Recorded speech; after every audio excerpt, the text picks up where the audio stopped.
우리 세상에서는 날마다 수많은 소식들이 우리에게 들려오고 있습니다. 그 중에 기쁜 소식, 좋은 소식도 있고 또 더러는 안 좋은 소식, 나쁜 소식, 슬픈 소식도 우리에게 들려옵니다. 사람들은 날마다 좋은 소식을 기대하죠. 그리고 그런 소식을 또 접하며 기도하기도 합니다. 내가 계획하고 준비했던 일이 잘 되거나 또 사업하시는 성도님들은 사업이 잘 되거나 또 자녀가 원하는 학교에 입학을 하거나 또 직장 다니는 분들이 직장 승진을 하거나 이런 좋은 소식을 접하게 될 때 사람들은 기뻐합니다. 우리 모든 성도님들 바라기는 앞으로 여러분들에게 항상 좋은 소식에 들려주시길 바랍니다. 가정과 직장과 사업장, 사역에 좋은 소식들이 많이 들려지는 은혜가 있길 바랍니다. 인류 역사가 진행되면서 수많은 소식들이 우리에게 들려왔습니다. 그 중에 가장 위대하고 가장 정말 기뻐해야 될 그런 소식이 있다고 하면 그것은 아기 예수님 세상에 오신 소식인 줄 믿습니다. 오늘 말씀에 보면 이제 아기 예수님 세상에 오신다는 사실을 천사들이 전하면서 내가 온 백성에게 미칠 큰 기쁨의 좋은 소식을 너희에게 전하노라 그렇게 선포를 하고 있습니다. 아기 예수님의 탄생이 온 백성에게 미치는 가장 큰 기쁨의 좋은 소식이 되는 이유는 무엇일까요? 첫째로 인간의 근본적인 문제를 해결할 그런 소식이기 때문이라 합니다. 우리 인간에게 가장 큰 숙제는 영생에 대한 것입니다. 우리 인간은 영생할 수가 없게 되는 것입니다. 아담의 범죄로 말미암아서 로마서 5장 12절에 보면 그러므로 한 사람으로 말미암아 죄가 세상에 들어오고 죄로 말미암아 사망이 들어왔나니 이와 같이 모든 사람이 죄를 지었으므로 사망이 모든 사람에게 이르렀느니라.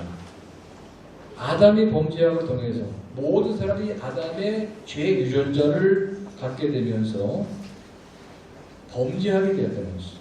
그래서 그 죄로 말미암아 누구나 다 죽음을 맞이할 수밖에 없는 그런 운명적인 그런 존재가 되었다는 것입니다. 근데 예수님을 영접한 사람들은 이 예수님을 통해서 이 죽음을 극복하게 되는 그런 길이 열려지게 된 것이죠. 그래서 로마서 5장 21절에 보면 이는 죄가 사망 안에서 왕노릇한 것 같이 은혜도 또한 의로 말미암아 왕노릇하여 우리 주 예수 그리스도로 말미암아 영생에 이르게 하려 함이라. 예수 그리스도를 통해서 예수 그리스도를 영접한 사람들은 영생에 이르는 영원한 그런 생명을 갖게 되는 그런 은혜가 주어지게 되어 있다는 것이죠. 예수를 영접한 사람들도 육체의 죽음을 맞이하지만 이제 이 죽음 이후에 영화로운 몸을 입고 하나님 나라에서 영생을 이제 하게 되는 것입니다. 이러한 큰 정말 축복이 우리에게 주어지게 되는 것은 하나님의 뜻에 순종해서 인간의 몸으로 이 세상에 오신 예수님 때문인 것이죠. 그래서 아기 예수님의 탄생 소식은 정말 우리 모든 사람들에게 가장 큰 기쁨의 좋은 소식이 되는 것입니다. 예수님을 영접해서 구원받고 영생을 얻게 되는 것은 누구에게나 해당될 수 있는 것입니다. 어떤 좋은 소식은요, 나하고는 상관이 없는 그런 소식일 수가 있습니다. 그렇지 않습니까? 옆에 사업하시는 분이 저한테 사업이 잘 되고, 그러면 그 나랑 다른 상관이 없는 것이죠. 뭐 다른 가정이 이렇게 무슨 일이 잘 되고 자녀들이 잘 되면은 그분이 기뻐하지 내가 기뻐할 수가 없는 것입니다.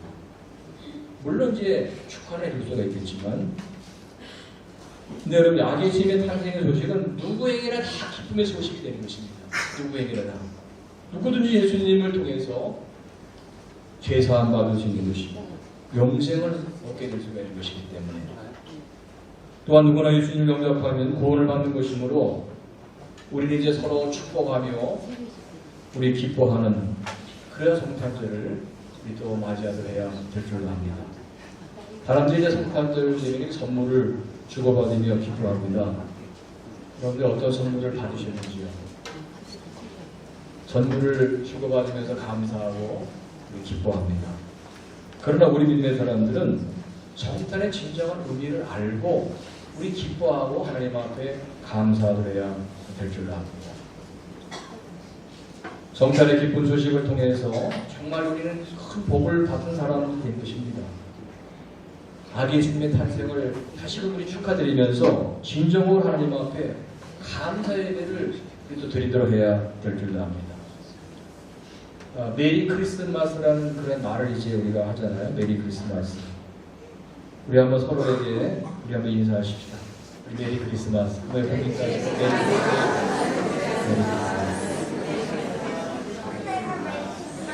이 성탄절 메리 크리스마스가 되어야지 이 밑에 뒤에 있는 이 메스가 빠져서는 안 됩니다.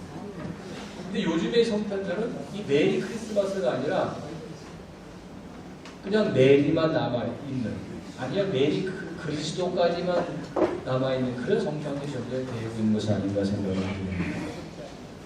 그 메스라는 말이 예배한다는 뜻이 있거든요. 이 성탄절이 되면 이제 등장하는 인물이 있죠, 그죠? 누구죠? 네, 산타 할아버지. 산타크로스 할아버지가 등장합니다. 산타가 선물을 가져오고. 그런데 여기 중국에 들어보면은 이 성탄절은 산타 할아버지가 선물을 가져다주는 그런 절기로 아는 사람이 너무 많습니다. 그래서 이제 성탄절 그 산타크로스 할아버지 그 그림을 붙여놓는데 그걸 그냥 1년 내내 붙여나오는 가게로 1년 내내. 여러분 성탄절 우리가 선물을 주고받고 또 우리 어디 또 가족끼리 놀러도 가고 휴가도 가고 좋은 시간을 갖게도 되는데 우리가 그렇게 하면서 기쁨의 소식을 나누어야 되겠지만 그러나 우리 믿음의 사람들은 그보다 먼저 정말 이 성탄의 깊은 의미를 우리가 생각하면서 우리 하나님 앞에 나와서 우리 마음으로 하나님을 예배하고 하나님을 찬양하는 그런 모습을 우리 갖도록 해야 될 줄 압니다.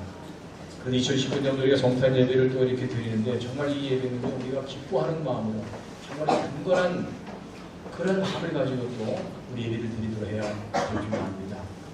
정작 하나님이 우리를 구원하시기 위해서 인간의 몸을 입고 세상에 오신 것입니다. 그리고 약간 천한 그 부유에 나신 것입니다. 그리고 인간으로 오셔서 인간의 몸으로 받은 모든 고난과 모든 괴로움을 다 감당하십니다. 결국 십자가에 그 몸을 다 희생시키셨지. 그리고 우리를 사랑하셔서 우리를 구원하시려고 그렇게 하신 것입니다. 얼마나 예수님의 그 사랑이 위대한지 알 수가 없는 것입니다. 우리 아무리 바쁘고 아무리 할 일이 많은 세상을 살아간다고 해도 정말 위대할 만큼은 우리 예배의 자리에 나와서 우리 모두 함께 경건한 마음을 가지고 또 거룩한 기쁨을 가지고 하나님 앞에 예배하도록 해야 될 줄로 압니다. 이제 성탄의 기쁜 소식을 통해서 구원을 받고 영원한 생명을 얻게 된 우리는요, 이제 세상 속에서 성령님으로 오늘도 우리와 함께 하시는 우리 예수님을 모신 자로서의 삶을 우리 살아가야 될 줄로 믿습니다.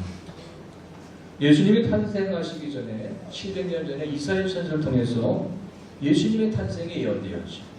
그리고 예수님이 탄생하실 때 천사를 통해 이 말씀이 다시 선포되었습니다. 그 내용이 마태복음 1장 3절에 보라 처녀가 잉태한 아들을 낳을 것이요 그의 이름은 임마누엘이라 하리라 하였으니 이를 번역하자 하나님 우리와 함께 하시니라 하니라. 하나님 우리와 함께 계신 임마누엘. 이제 예수님이 이 세상에 오셔서 인류 구원의 사역을 다 마치시고 그리고 승천하셨죠. 지금 하나님 보좌의 우편에 앉아 계시지만 그러나 성령의 모습으로 우리 초대교회 마가의 다락방에 성령님이 오셨는데 그 성령님으로 다시 우리에게 오신 것입니다. 그래서 우리와 함께 영원히 함께하는 그러한 예수님이 된 것이죠. 이제 우리는 이 세상을 살아가면서 항상 예수님 나와 함께하고 있다는 사실을 인식하면서 우리 예수님과 동행하는 저의 삶을 우리 살아가야 될 줄로 믿습니다. 우리가 죄의 성을 입고 있기 때문에 우리는 또 세상 속에서 죄의 유혹에 넘어질 수도 있습니다. 그럴 때 우리와 함께 하신 예수님을 바라보면서 이런 모든 죄를 이기면서 거룩한 하나님의 자녀의 삶을 우리 살아가도록 또 해야 되는 것이죠.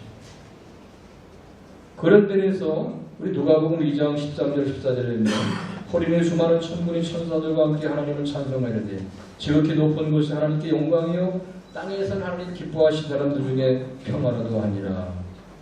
이 성탄의 의미가 하나님께는 영광이고 우리 모든 세상 사람들에게는 평화의 그러한 전부인 것임을 이제 말씀했는데요.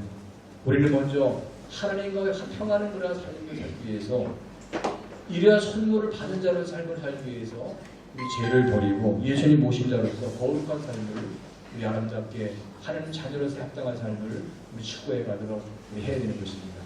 그래서 혹시 우리가 죄 가운데 있다고 빨리 우리는 회개하고 하나님과의 관계를 회복해서 계속적인 하나님의 교제와 하나님의 그 은혜를 통해서 우리 정말 그 하나님과의 교제를 통한 충만한 은혜 속에서 부족함이 없는 그러한 삶을 우리 이루어가야 될 줄로 믿습니다. 그리고 또 우리는 모든 사람과 더불어 화평하는 그러한 삶을 우리 살아가도록 해야 되는 것입니다. 예수님은 평화의 왕으로 오신 예수님입니다. 예수 십자가의 죽으심을 통해서 우리의 죄의 문제를 해결함을 통해서 하나님과의 막힌담을 하시고 하나님과 우리 사이에 화평을 이루셨죠. 이제 우리는 하나님과 화평을 누리게 된 우리는 이런 화평을 세상에 전하며 모든 사람과 화평하는 평화한 그런 삶을 우리 추구해 가도록 해야 될 줄로 믿습니다. 어제 KBS 1에서 그 성탄 특집으로 손정도 목사님에 대한 방영됐어요. 그럼 혹시 보신 분 계십니까? 네, 나중에 꼭 한번 보시기 바랍니다. 저희 학교 선배님도 되시길 바라는데요. 이분이 이제 중국에 오셔서 그 항일운동을 하시고 많은 정말 공덕을 세우신 그런 분입니다. 근데 이제 그분의 그 아들이 그 손원일 제독이라는 대구 초대 참모총장을 역임하신 분이고 그 둘째 아들은 이제 미국에서 계시다가 돌아가시고 그리고 이제 그 둘째 아들의 묘소는 북한에 있습니다. 김일성하고 이렇게 친분이 있었기 때문에 그 둘째 아들이 이제 그 북한에 묻히게 되었고 그리고 큰 아들은 손원일 제독은 국립묘지에 묻히게 된 것입니다. 또 자신은 중국의 만주 땅에 지금 묻혀 있는 것입니다. 나중에 이제 그거를 위에를 발굴하려고 했는데 도저히 찾을 수 없어가지고 그냥 그 주변에 흙만 가지고 와가지고 이제 국립묘지에 안장을 시킨 거죠. 그러니까 아버지는 중국에 모시는 것이고 큰 아들은 한국에 또 작은 아들은 북한에 있는 것이고 저는 그 방송을 보면서 참 우리 민족이 가진 이 현실에 대해서 참 너무나 이건 참 안타깝고 하루속히 하나님의 은혜로 이 남북이 평화적으로 해결이 되어지고 이 한 민족이 하나가 되어져서 정말 세계를 향해 더 크게 선교하고 하는 날을 이바지하는 그런 날이 오도록 정말 믿음의 사람들이 더 나라를 위해서 기도하고 저 북녘 땅을 위해서 기도하고 이 평화적인 태국에서 기도할 그러한 정말 책임이 있다는 사실을 제가 생각해보게 되었습니다.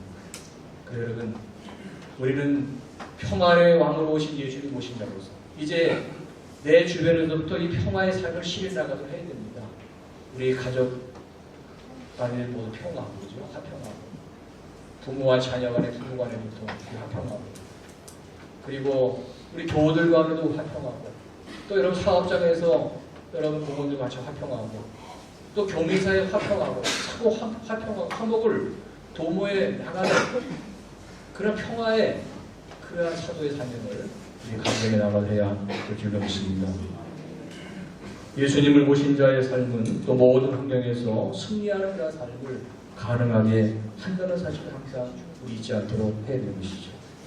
여러분 세상에서 가장 불행한 사람은 어떤 사람일까요? 여러분 다른 사람은 아닙니다. 내 혼자 힘으로 세상을 살아가려고 하는 사람이 가장 불행한 사람인 것입니다. 내 혼자 힘으로 가정을 이끌려고, 내 혼자 힘으로 사업을 하려고 하고, 내 혼자 힘으로 어떤 직장을 생활을 하려고 하고, 내 혼자 힘으로 뭘 하려고 하는 사람이 가장 불행한 사람이 아니죠. 왜? 내가 그 모든 책임을 다 지고 혼자 결정하고 계획하고 이루어가야 되기 때문에. 그러나 여러분, 우리는요 예수님이 함께 하시는 그런 인생이기 때문에 어렵고 힘든 일이 있으면요 우리 그것 때문에 고민하거나 염려하지 말고 우리 예수님께 우리 맡기면 되는 것입니다. 예수님께 맡기면 예수님이 다 모든 것 다 은혜롭게 해결해 주십니다. 다 처리해 주시는 그런 은혜를 우리가 다 받고 누리게 될 줄로 믿습니다. 그래서 여러분 항상 우리 예수님 바라보시고 정말 내가 감당할 수 없는 그런 인생의 큰 짐을 우리가 지게 될 때 여러분 낙심하지 마시고 우리 하나님 보좌 앞에 나아가서 우리 예수님을 부르면서 예수님 앞에 우리 기도해서 예수님이 해결해 주신 그런 은혜를 우리가 체험하시고 하나님 앞에 영광을 우리 돌릴 수 있기를 바라는 것입니다. 이제 말씀을 정리하면서 우리 성탄의 정말 그 기쁜 소식을 이제는 나 혼자만 간직하고 그렇게 살아가는 것이 아니라 모든 이웃에게 전하면서 우리 살아가는 전도자의 삶을 우리 모두 이루어가야 될 줄 믿습니다. 이 죄성을 가진 인간이기 때문에 우리 인간은 자꾸 이렇게 나쁜 것을 나누고자 합니다. 나도 모르게. 그래서 자꾸 죄된 것을 나누고자 하고. 그래서 여러분 이 나쁜 소식을 얼마나 빨리 전파가 되는지 아십니까? 이 나쁜 소식. 안 좋은 소식은 금방금방 전파가 됩니다. 남을 막 험담하고 남을 헐뜯고 하는 그런 일들. 그럼 우리 믿는 사람들은 좋은 것을 나눠야 됩니다. 좋은 것. 좋은 소식을 자꾸 나눠야 됩니다. 기쁜 소식을 그래서 우리는 전해야 되는 것이죠. 서로 축복하고 서로 격려하고 서로 좋은 소식을 나누고 서로 좋은 말을 하도록 해야 되는 것입니다. 그 중에 아기 예수님의 탄생의 소식은 가장 기쁜 소식이고 가장 좋은 소식이지 않겠습니까? 우리 이 소식을 세상에 우리 전하도록 우리 해야 되는 것입니다.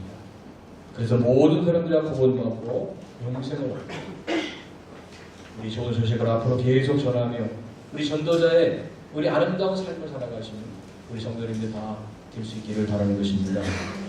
우리 성탄절을 맞이해서 우리 모든 성도님들의 가정과 모든 삶의 터전에 하나님의 크신 은혜와 사랑이 다시 한번 충만하게 임하시기를 주님의 이름으로 축원을 드립니다. 기도하시겠습니다.